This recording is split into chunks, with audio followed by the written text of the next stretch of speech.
De vous retrouver pour vous présenter ces magazines qui vous aimez tant, ces magazines qui consistent à vous parler des sujets très importants qui concernent la vie de la nation. Aujourd'hui, votre émission reçoit à ce jour dans son numéro M. Norbert Yamba Yamba. Il est cadre de l'Union pour la démocratie et le progrès social et président de la vision panafricaine. Donc, il est panafricaniste. Avec lui, nous allons aborder un sujet très important et très capital. Il s'agit donc de l'éducation. La question que l'on se pose face à ce sujet est celle de savoir pourquoi l'éducation est une peine perdue pour l'Afrique.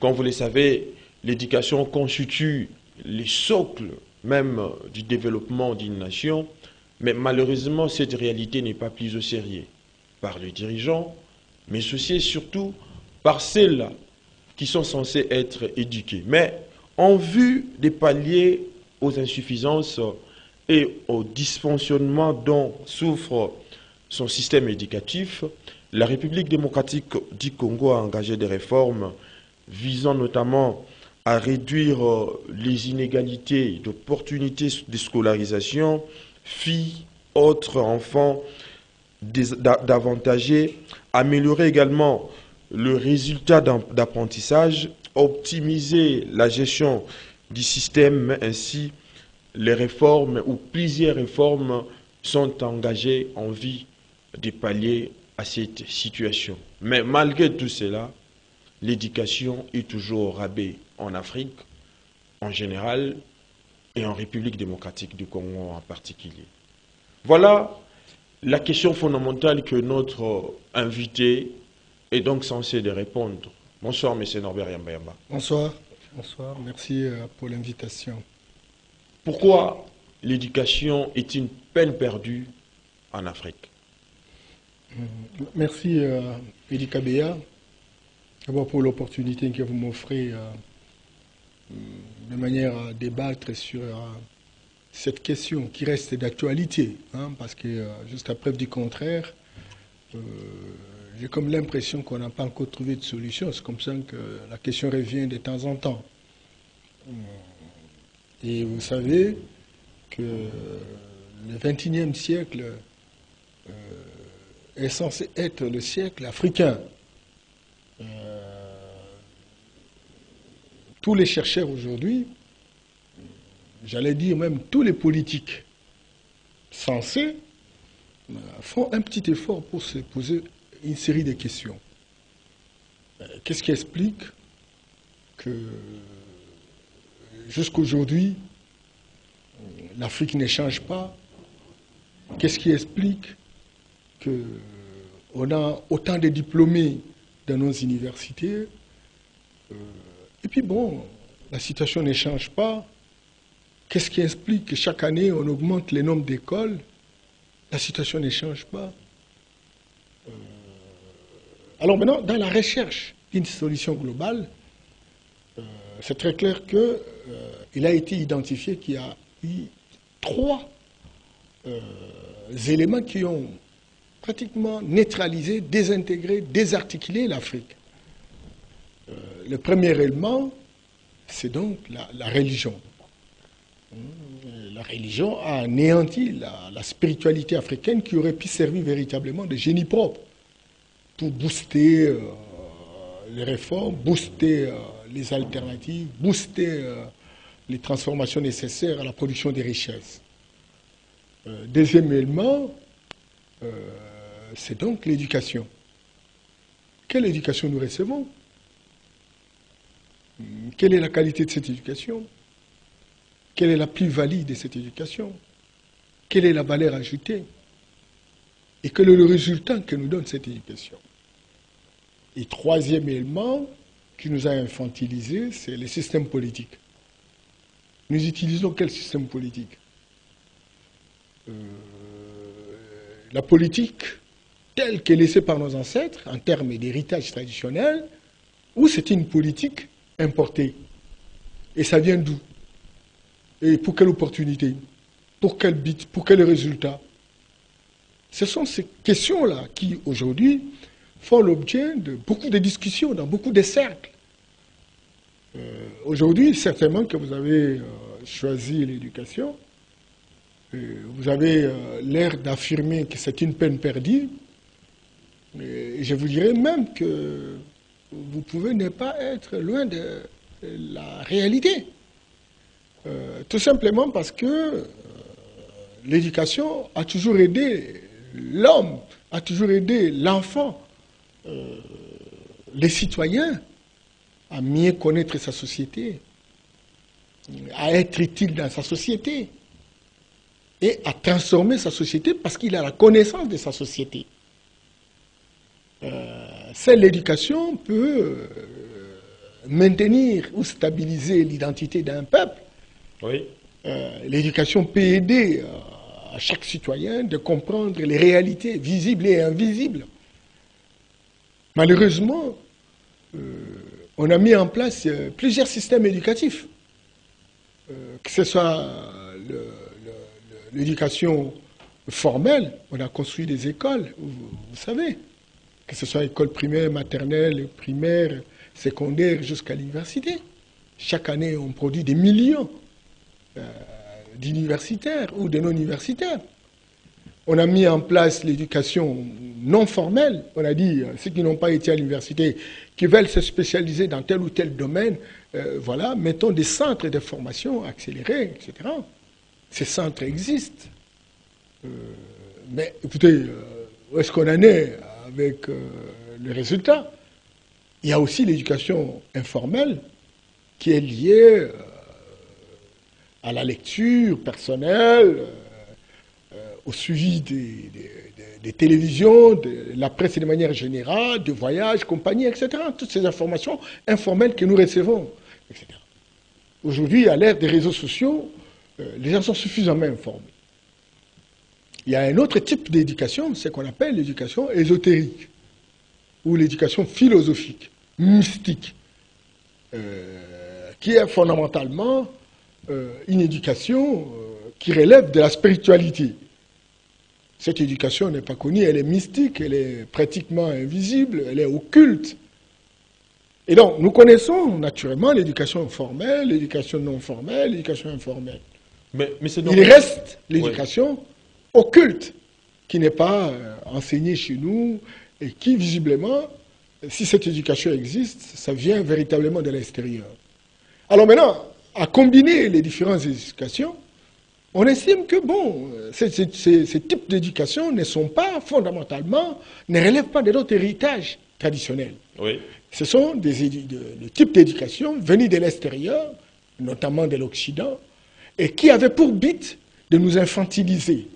C'est-à-dire prendre ce que nous avions comme éducation traditionnelle, qui nous permettait de nous adapter par rapport à notre situation, et nous remplacer par un autre type d'éducation qui nous arrache notre système immunitaire, qui nous arrache notre identité, qui nous arrache notre patrimoine culturel, pour que nous soyons ce qu'eux veulent que nous soyons, et non pas ce que nous devrions être pour assumer nos responsabilités vis-à-vis véritablement de notre société. Mais M. Norbert Yamba, compte tenu de ce que vous venez d'aborder tout à l'heure, et en considérant les rapides et profondes transformations qui s'opèrent dans notre société et qui influencent aujourd'hui tous les domaines de la vie nationale, spirituelle, morale, intellectuelle, nous sommes portés à nous poser la question de savoir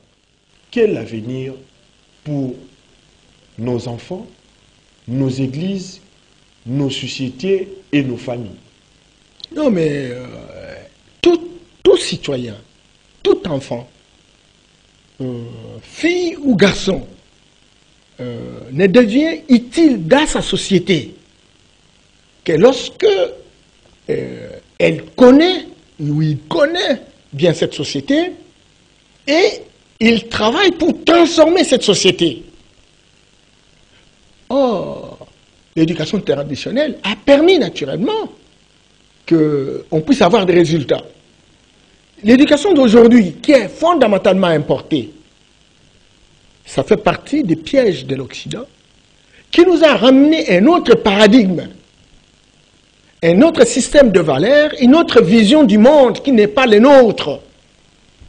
Et c'est cette vision du monde qui fait de nous des paresseux, des bébés sous biberon, des abrutis fondationnels, des diplômés déracinés.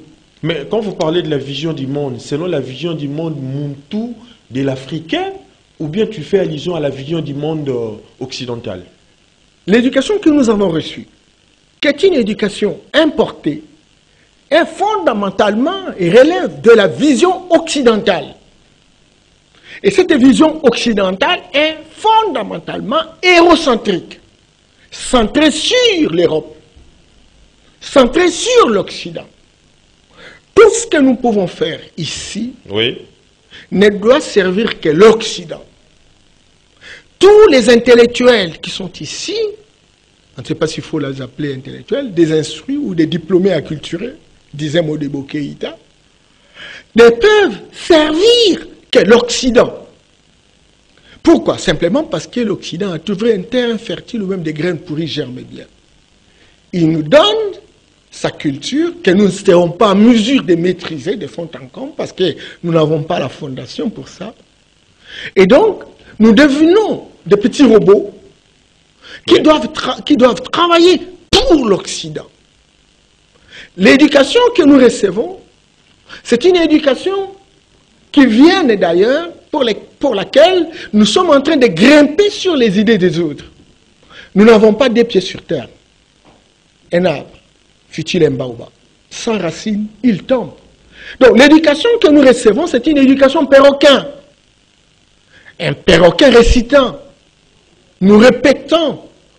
Et Kabea, au fur et à mesure que l'on monte dans les études, que l'on reçoit, que nous recevons l'éducation importée, c'est au même moment que l'on est de plus en plus imbécilisé pour ne rien comprendre de notre société. Ah bon? Imbécilisé parce qu'effectivement, même citer son village, ça devient la honte. Peut-être qu'il faut dire que j'étais à Bruxelles, et voilà ce que j'ai vu en Allemagne, voilà ce que j'ai vu en France. Donc, on est des prisonniers.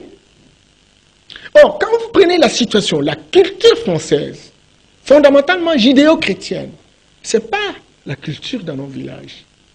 Et donc, si vous voulez vivre comme un Français, et donc, ça sera difficile pour que vous puissiez comprendre en profondeur, naturellement, ce qu'il y a chez nous. Je vous donne un exemple, Kabea. Oui. Nous avons une superbe végétation. Et vous savez, généralement, que nous avons le deuxième poumon écologique du monde, avec 250 millions d'hectares de forêts dans le bassin du Congo. Donc le Congo seul détient 150 millions d'hectares. Mais c'est une forêt, une superbe végétation. Combien de plantes nous avons? Parce qu'en réalité, le bassin du Congo est loin supérieur au bassin d'Amazonie, qui a 820 millions d'hectares. Mais nous avons une plus grande diversité biologique, plusieurs espèces. Oui. En termes animaux ou en termes de plantes. Mais quel est le rôle de chaque plante? Qui connaît ces différentes plantes? Qui connaît ces animaux? À quoi ça peut servir véritablement? Mais à excusez, M. Kabea, oui. À quoi ça peut servir pour faire avancer la société? Nous ne connaissons pas ça. Nous apprenons les noms qui viennent d'ailleurs, dont nous ne connaissons même pas comment on peut appeler ça dans nos dialectes. Tu vois? Et donc nous vivons avec nos arbres qui auraient pu servir véritablement de médicaments, qui ont des vertus médicinales, mais qui ne peuvent rien faire. Et donc, lorsqu'on se trouve en face d'un guérisseur traditionnel, il est considéré comme un médecin de seconde classe. On ne le considère même pas comme un médecin. Nous avons bien écouté les herboristes, suisses, belges, français, américains, etc. Mais écoutez le nôtre, c'est tout un problème. Or, l'autonomie, l'indépendance, Kabea, l'indépendance est le résultat de la capacité des citoyens de visualiser leur environnement, leur société et d'identifier les différentes potentialités et la capacité de transformer ces potentialités en possibilités. Oui. Or, chez nous, l'éducation que nous avons réussie de l'extérieur, c'est une éducation essentiellement pour servir de commis pour les Occidentaux. Mais c'est Norbert Mbemba, vous incombez beaucoup la faute à l'Occident, alors que dans notre pays ou en Afrique, il se pose un problème qui est la crise de l'école, la débâcle de l'école aujourd'hui. Et, hormis cela, M. Norbert Mbemba, parce que la plus grande faute ne doit pas être incombée à l'Occident, mais aussi à nos écoles, à nos enseignants, à nos dirigeants. Mais il y a également des faits qui ont marqué notre époque aujourd'hui. Il y a le mal qui est devenu bien, il y a la violence et les plus horribles cruautés qui ne choquent plus personne aujourd'hui, il y a la pornographie qui s'attaque au fondement même de la société. Tout cela tourne autour de la jeunesse, M. Norbert Mbemba. Est-ce que par là, la plus grande faute doit être incombée à l'Occident ou à la société congolaise ou africaine? Mais le système de valeurs, le paradigme qui est utilisé chez nous, Kabila, c'est un paradigme occidental. Tout ce que vous êtes en train de citer là, ce n'est pas pour nous. Nous importons de l'Occident. La violence, les oui, drogues, voilà, parmi la jeunesse. Voilà, nous importons de l'Occident. Et d'ailleurs, quand vous dites l'éducation au rabbin, vous êtes dans le système occidental, où l'on fabrique des diplômés. Ah bon? Des diplômés acculturés.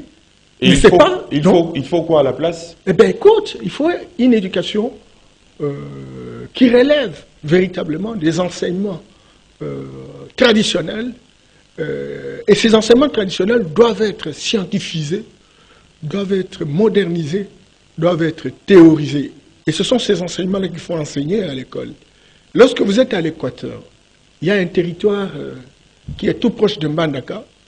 On dit c'est le territoire de Bikoro, à 128 km de Mbandaka. On retrouve par exemple des pygmées, les Bachois, mais qui sont des grands médecins. Tu peux aujourd'hui tomber malade ici, vous allez là-bas, en moins d'une semaine, tu es guéri. Or, ce sont ces gens-là qui auraient pu véritablement servir de professeurs. Ces enseignements-là auraient pu être capitalisés, placés dans le livre, enseignés à l'université. Et quand vous êtes à la faculté de médecine, mais ces médecins-là apprennent essentiellement ce qui vient de l'extérieur. Ça veut dire quoi? Ça veut dire en fait que, parce que ça vient de l'extérieur, il a pour rôle de bloquer, de mémoriser, de réciter, de répéter. Quand il aura fini de répéter, il est incapable de générer de nouvelles alternatives. On peut avoir une maladie qui ne s'est jamais pointée chez nous, qui ne fait pas partie de la nomenclature des enseignements reçus, mais nos médecins, futurs professeurs d'université, incapables de chercher un produit pour ça, parce que ça sort de la formation qu'il a reçue. Il n'a pas un génie, il n'a pas la connaissance des différentes plantes qui puissent véritablement servir à quoi que ce soit. Donc, faudra-t-il admettre aujourd'hui, selon M. Norbert Mbemba, qu'il faut la remise en question de certaines données et traditions, récits, soit de nos ancêtres, soit de la colonisation? Non, moi j'ai dit il faut remettre en question le système éducatif tel que venu de la colonisation, parce que l'objectif en fait, c'était de former des petits commis qui devraient aider les opérateurs économiques, les colons blancs. Mais c'est Norbert. Excusez, Kabila, on est dans une logique pédagogique. Oui. On avait besoin de petits diacres dans les églises. On avait besoin de ceux qui devraient être à côté des administrateurs, comme des commis, etc. Ça, c'est le but de cette éducation-là. Ce n'est pas pour former les gens de manière à avoir le caractère nécessaire pour créer, inventer. Or, Kabila, la caméra qui est là, il y a eu quelqu'un qui a eu un génie, qui a reçu une éducation, et cette éducation lui a permis, Kabila, d'inventer la caméra. Et une fois inventé la caméra, On a inventé une technologie pour fabriquer, au travers d'une industrie, la caméra. Et quand on en fabrique beaucoup, on va exporter, on va vendre, on aura l'argent, et vous aurez une somme additionnelle qui vous permette de faire des affectations rationnelles, comme la construction des écoles, construction des routes, construction des bâtiments publics, etc. Et donc, tant que l'éducation, l'école, ne nous permet pas de pouvoir inventer même une cure-dent, à ce moment-là, cette école est une peine perdue. Certainement que vous allez trouver des hommes et des femmes qui vous disent « je suis licencié, je suis docteur ». Mais qu'est-ce qu'il apporte comme plus-value dans la société? Qu'est-ce qu'il apporte comme valeur ajoutée? Vous avez par exemple des gens comme en Europe, Emmanuel Todd. Emmanuel Todd, c'est un philosophe. Mais il critique le système. Quel système? Leur système. Et il est en train d'inventer un autre système pour qu'on quitte la fameuse démocratie que nous utilisons ici, qui est une démocratie démodée, essoufflée, complètement dégradée. Mais nous, on bloque. Je suis démocrate. Quand on est juriste, on bloque les droits gréco-romains ou romano-germaniques. C'est depuis 62 ans. Nous utilisons ces droits. Mais ça ne nous a rien amené. Kabila. Mais avant que l'homme blanc n'arrive, est-ce que nous n'avions pas du droit? Est-ce qu'il n'y avait pas de l'ordre social? Oui, est-ce que nos ancêtres n'avaient pas de règles? Il y en avait. Ah ben il y en avait. La première charte qu'on appelle la Constitution mondiale, oui, ça s'appelle au XIIIe siècle, Korokofuga, à l'Empire du Mali, avec Soudata Keïta. Où en sommes-nous avec ça? Eh bien voilà, donc, le blanc, quand il arrive au XVe siècle, il a tout détruit. Ils ont détruit pour nous donner un type d'éducation, de manière à remplacer tout ce que nous avions. Vous savez, la plus grande université du monde à l'époque, c'était l'université de Tombouctou, non? Aujourd'hui, on en est où? Ils ont formé les djihadistes, etc., qui ont tout détruit, tout ce patrimoine culturel. Tu vois? Kabila, 35 siècles avant l'ère chrétienne, nous étions une puissance scientifique. Nous étions une puissance astrophysique. Mais tout cela a été détruit complètement par l'Occident qui voulait que nous devenions ce qu'eux voulaient que nous devenions, pas ce que nous devions devenir pour permettre à ce que notre société puisse avancer.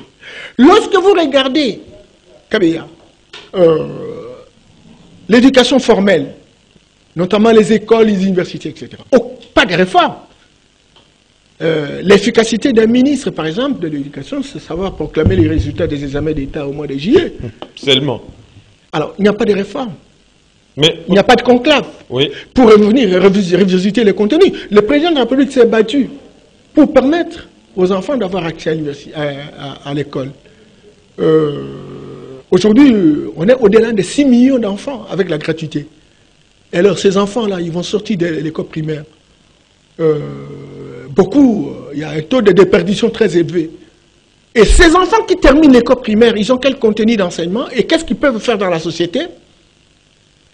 Et ceux qui vont à l'école secondaire, quand ils ne terminent pas l'école secondaire, ils deviennent qui? Et quand ils sont à l'université, pour devenir des chômeurs de luxe. Mais c'est Norbert. Tu vois? Donc, le système éducatif lui-même, oui, c'est un système éducatif génocidaire, criminel. Et donc, nous avons intérêt aujourd'hui, Kabila, à ce moment où nous sommes en train de rechercher des voies de sortie de notre société, que nous puissions poser ne serait-ce que les jalons.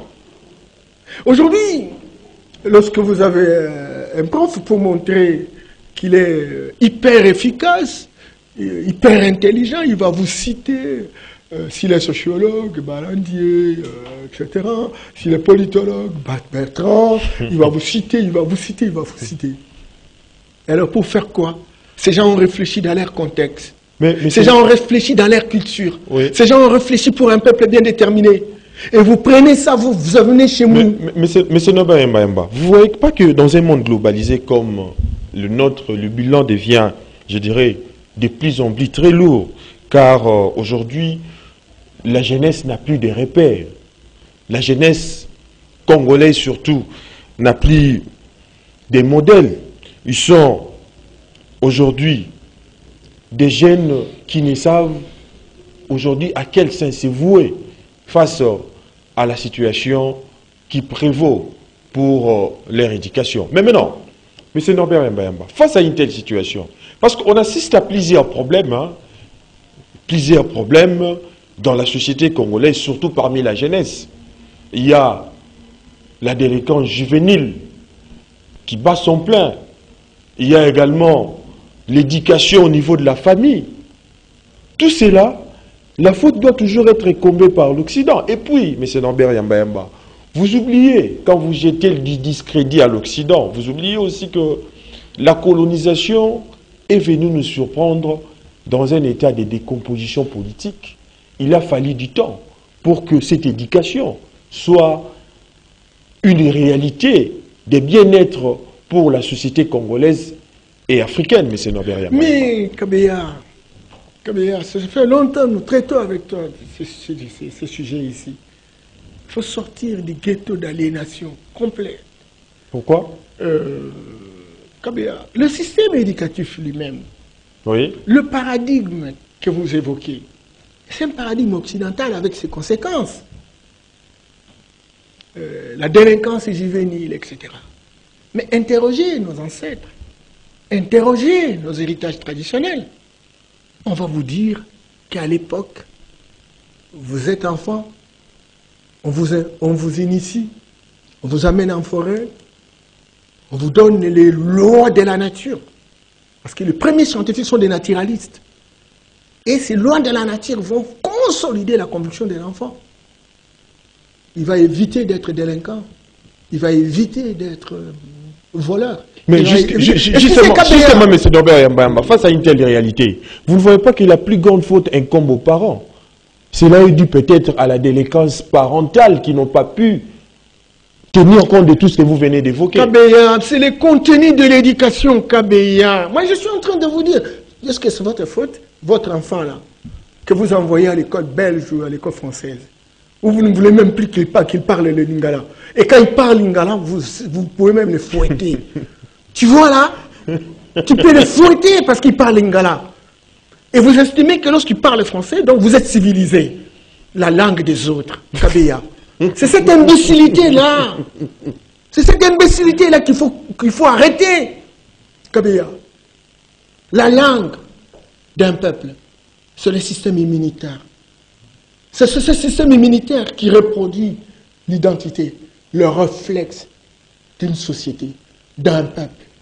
Et donc vous avez anéanti. Quand on est dans un pays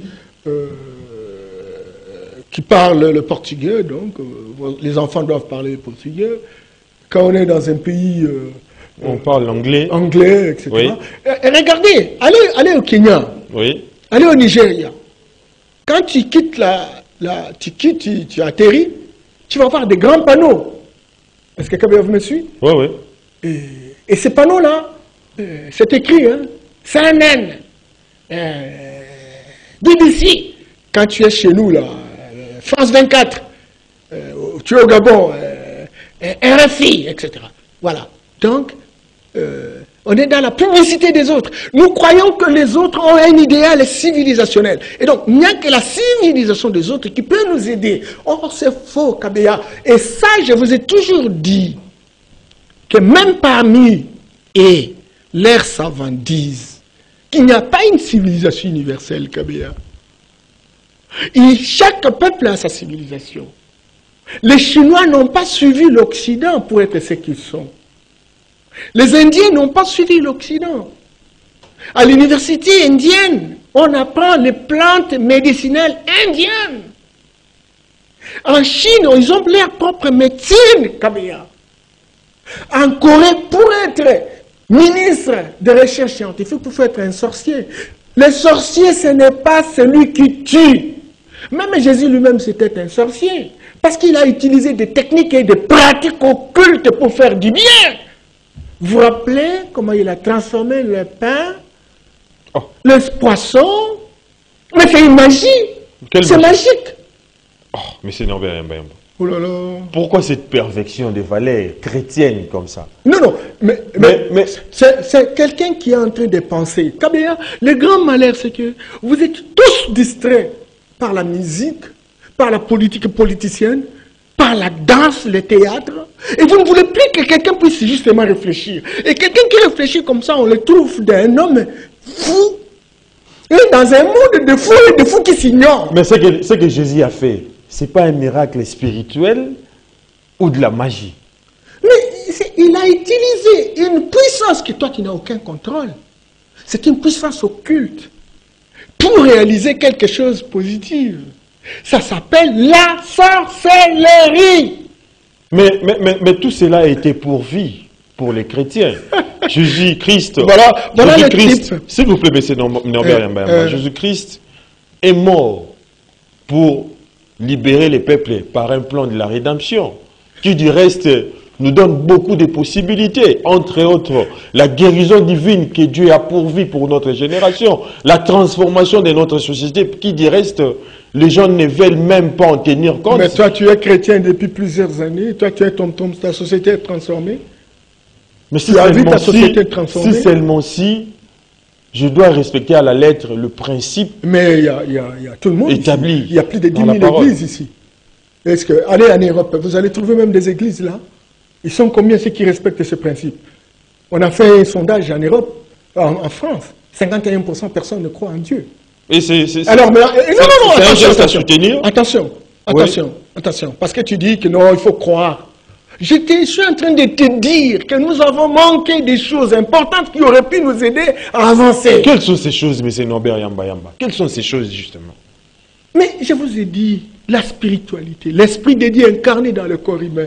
Et qui doit avoir des ramifications même à l'éducation. Mais oui! Comment ça? Mais c'est ça. Et c'est comme ça qu'aller dans les grandes universités comme Harvard, oui, Columbia, Oxford, tous ces universitaires-là, ils ont été initiés dans des écoles exotériques, mystiques.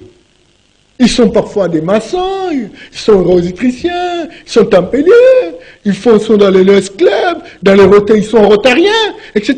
Mais face à cette situation, M. Norbert Yamba, pourquoi ne pas souscrire pour des positions intermédiaires?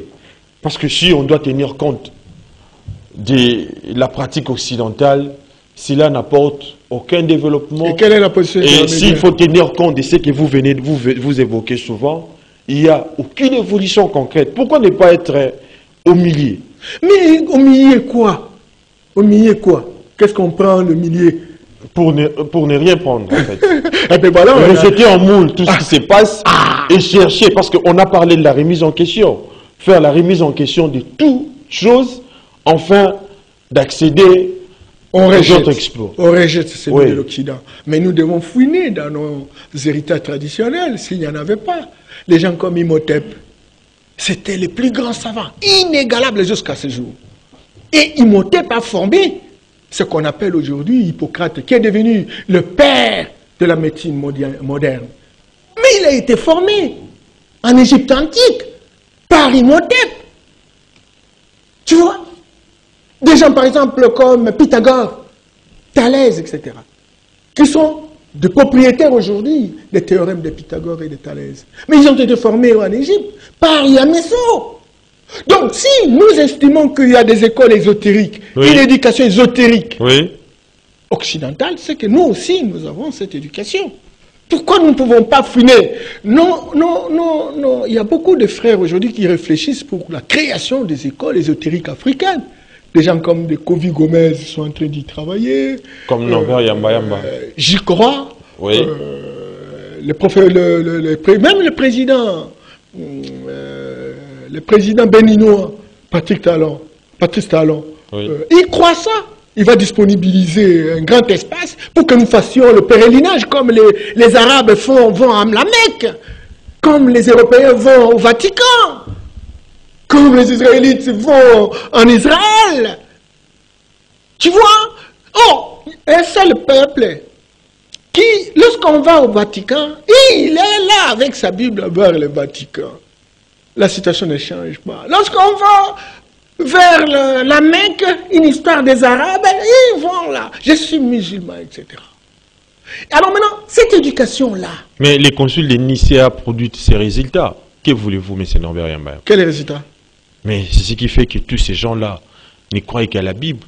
Ne croient qu'à la Bible. Au Mais vous savez, à l'Église catholique, le ainsi pape de suite. Nicolas V, le pape Nicolas V, parce qu'on risque de déraper, le pape Nicolas V, c'est celui qui a pratiquement actionné l'esclavage, non? C'est celui vraiment qui a patronné, parrainé presque. Tu vois, Kabea. Donc, nous devons dire ces choses aujourd'hui. Oui. Kabea, les universités doivent organiser des colloques, des réflexions. Kabea, vous ne pouvez pas imaginer. Nous avions notre civilisation. Nous avons notre éducation. Ce que nous appelons l'éducation traditionnelle. Les Occidentaux sont arrivés. Ils nous ont colonisés. Et arrivés en 1960, les Belges, ils nous libèrent. Ils disent, vous êtes indépendants. Mais on est indépendants, mais ils laissent toute la nomenclature de leur problème, de leur paradigme chez nous. Et nous continuons à les célébrer, à adopter leurs principes. Au moment où ils sont déjà rentrés, nous aurions pu faire demi-tour pour reprendre. Naturellement, c'est que nous faisions avant qu'ils n'arrivent. La particularité ici, c'est que nos universités auraient pu, avec des méthodes rigoristes, fouiner dans ces héritages traditionnels et tirer ce qui est nécessaire pour que cela soit au service véritablement de la société. Ce qui n'a pas été fait, nous avons continué avec leurs principes, nous avons grimpé sur leurs idées, et voilà, on n'avance pas. Et donc, nous avons intérêt aujourd'hui, sincèrement, Kabila, que nous puissions révisiter notre système d'enseignement. C'est un système qui produit des chômeurs de luxe. C'est un système qui produit des pseudo-chercheurs politisés. C'est un système qui produit des diplômés inculturés. C'est un système qui produit des récitants grimaciers. C'est un système qui produit des perroquins répétiteurs. Et donc, on est dans ça, Kabea. Vous ne pouvez pas imaginer, je termine par là. Oui. Vous êtes à l'université, on produit des docteurs. Mais tous sont dans la compilation, ils sont dans les bibliothèques, en train de copier ce qui a été déjà dit. Kabea, regardez le paradigme aujourd'hui, la démocratie. Nous sommes en train d'utiliser une démocratie occidentale, Kabea. Nous apprenons ça. Ça nous sert à quoi? Pourquoi nos thèses doctorales ne peuvent pas nous amener, n'est-ce pas, à créer, à inventer d'autres thèses qui rivalisent les thèses occidentales? Mais c'est Norbert Yamba, vous parlez des... En fait, parce que nous acheminons déjà petit à petit vers la fin de cette émission, vous parlez de la démocratie. Vous critiquez la démocratie occidentale, en fait. Mais les Occidentaux eux-mêmes disent que la démocratie africaine sont des caricatures. Mettons de côté, c'est une parenthèse. Mais non, parce que nous parlons de l'éducation, il y a dans nos manuels, dans le manuel de nos enfants... Parce que les Occidentaux ont dit que ce sont des caricatures. Vous aurez le temps de parler, vous aurez le temps de tout parler, vous aurez le temps de parler. Les histoires fictives et mensongères sont aujourd'hui dans les manuels scolaires. Il y a une théorie que vous aussi, vous aimez beaucoup, l'évolutionnisme prôné par la doctrine de Darwin sur l'évolution des espèces. Vous ne voyez pas que c'est un massacre programmé, parce que c'est une réalité qui est contraire à la Bible par rapport à l'évolution, qui est contraire à la conception d'un nouveau monde qui aspire au développement. La Bible n'est pas une dictée surnaturelle, Kabea. Il n'y avait pas quelqu'un au ciel là, en train de dicter les gens. Non, Kabea, il faut enlever dans votre esprit. Il y a eu des études qui ont été faites pour retracer les différents récits des légendes, n'est-ce pas, israéliens, Kabea. Et on a essayé de retracer. Romer, qui est un juif, il a fait un excellent, plusieurs livres autour de ça, Kabea. Oui. Et puis quand tu cites Darwin, quand tu cites Malthus, quand tu cites l'eugénisme, etc. Mais ce sont des doctrines qui ont été mises en place naturellement par les Occidentaux. Pour détruire le système éducatif congolais. Non seulement détruire le système éducatif, oui, mais exterminer exterminer naturellement, c'est pas Quoi? les faibles que nous sommes. Les faibles que nous sommes. Donc, aujourd'hui, les gens sont en train de vous dire que vous devenez un peu trop nombreux, il faut planifier la mort. Il faut revenir à la situation des années 50. Il se réfère de l'eugénisme, il se réfère de Malthus, il se réfère de Darwin, la loi de la survivance des plus aptes, etc. Ça, c'est l'Occident, construit dans son paradigme hérocentrique. Il n'y a que lui qui a la chance de vivre et de survivre. Il n'y a que sa civilisation qui puisse justement être utilisée partout. Et c'est démontré par les Chinois que sans avoir imité l'Occident, ils ont inventé leur civilisation, ils ont inventé leur manière de faire les choses, et donc ils sont en train d'avancer. Très bien. Monsieur Norberg Yamba, nous sommes arrivés pratiquement à la fin de cette émission. Que peut-on retenir pour que l'éducation puisse servir au développement de l'Afrique et de la République démocratique du Congo? Changeons le contenu de notre éducation. Oui. Que nos chercheurs fouillent nos héritages traditionnels par rapport à ça. Quel était le type d'éducation? Comment l'initiation se faisait? Vous ne pouvez pas imaginer de grandes universités ont trois composantes. La composante théorique, pratique et spirituelle, parce qu'on trouve des écoles ésotériques, y compris, même à l'université de Libre de Bruxelles, vous allez en Belgique, vous allez trouver une école maçonnique. Les gens ont besoin de la spiritualité. Pour construire la passerelle entre le visible et l'invisible, il faut que cela entre dans l'éducation des citoyens. Parce que c'est ce qui donne le génie. C'est ce qui permet à ce que ceux qui sont dans le monde invisible et métaphysique puissent dicter des choses au monde physique. Et tout cela doit être appris par initiation. Quand on aura fini la théorie, on aborde la pratique, mais on aborde l'initiation. Chez nous, ça a existé. Quand vous allez chez les Barega, il y a les Krimbrikiti.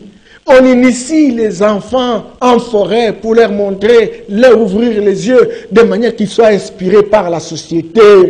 Ça a été considéré comme la sorcellerie qui tue. Et c'est là justement les résultats de la Bible. Il faut revisiter tout ça. Il faut mettre ça dans nos programmes. Il faut appeler les gens qui sont censés maîtriser les différents domaines de notre société. Et ces gens-là deviennent des professeurs. Et ces professeurs-là vont avoir la matière dans notre société, et même, pourquoi pas, ne pas s'ouvrir aux autres. Mais il faut que nous ayons notre fondation, il faut que nous ayons nos propres racines. Quand les autres viennent, il faut un greffon culturel, mais pas pour être remplacé. Il ne faut pas avoir une culture de substitution. Et ça, il faut que l'on puisse se ressentir dans le système éducatif. Or, aujourd'hui, il n'en est pas question. Nous allons faire 2 siècles, 1000 ans. Si l'on continue avec le système occidental qui est paradigmatique, nous n'irons nulle part. On va continuer à pleurer parce qu'on n'aura pas de richesses additionnelles. Et des richesses additionnelles sont le résultat d'une éducation industrielle. Cette éducation industrielle est le résultat d'une éducation technologique. Et cette technologie qui va véritablement permettre la transformation de nos potentialités. Et ces potentialités devraient servir pour nous, pour construire des routes, arranger les centres de santé, arranger les écoles, etc. Trouver du travail, et c'est comme ça qu'on va parler du développement. Si on ne le fait pas, on se réfère aux examens d'État, lauréat de ceci, on n'ira nulle part et on va faire marquer le pas. Très bien. Puisse les propos de M. Norberg Yamba nous aident à effleurer les différents problèmes éducatifs, spirituels, en vue de nous déterminer pour des changements profonds et constructifs. Nous sommes arrivés pratiquement à la fin de cette émission. Je vous rappelle que nous avions réussi pour vous M. Norberg Yamba. Il est président de la vision panafricaine. Nouvelle vision panafricaine. Nouvelle vision panafricaine. Et puis cadre de l'Union pour la démocratie et les progrès sociaux. Avec lui, nous avions parlé de l'éducation comme facteur de développement d'un pays. Je parlerai la prochaine fois le système politique qu'il faut changer. C'est bien dit. On se retrouve le vendredi prochain avec un autre invité, mais d'ici là, portez-vous bien et bonne suite des programmes sur votre chaîne.